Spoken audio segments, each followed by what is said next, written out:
America Israel దాడులతో కాకావికలమవుతున్న Iran ఊహించని రీతిలో ఎదురుదాడికి దిగింది.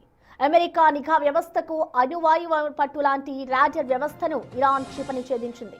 ఖతార్లో అత్యంత కీలకమైన అమెరికా సైనిక స్థావరం ఆల్ ఉదైద్ పై జరిపిన దాడితో 10,000 కోట్ల విలువైన రాడర్ వ్యవస్థ కాలిబూడిదైపోయింది.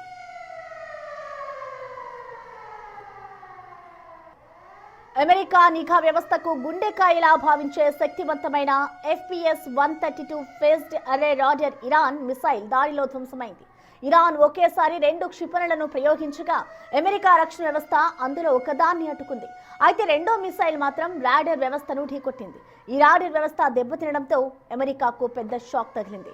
అరే రాడర్ ధ్వంసం కావడంతో గల్ఫ్ ప్రాంతంలో అమెరికాకు చెందిన పేట్రియాట్ థర్డ్ క్షిపణి రక్షణ వ్యవస్థలు పాక్షికంగా పనిచేయకుండా పోయాయి.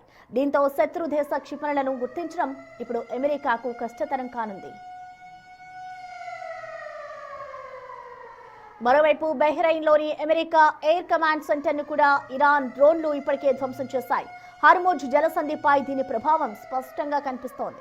వాణిజ్య నౌకలకు రక్షణ కల్పిస్తామని గొప్పలు చెప్పిన అమెరికా నేవీ ఇప్పుడు చేతులెత్తేసింది.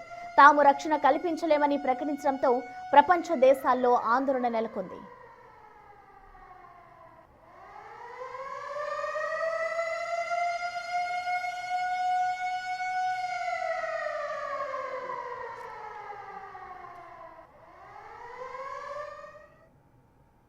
ఇరాన్కు మద్దతుగా రష్యా, చైనా గలం పెంచుతున్నాయి. ప్రస్తుతానికి నేరుగా యుద్ధంలో దిగకపోయినా దౌత్యపరమైన సాంకేతిక మద్దతు ఇస్తున్నాయంటున్నారు.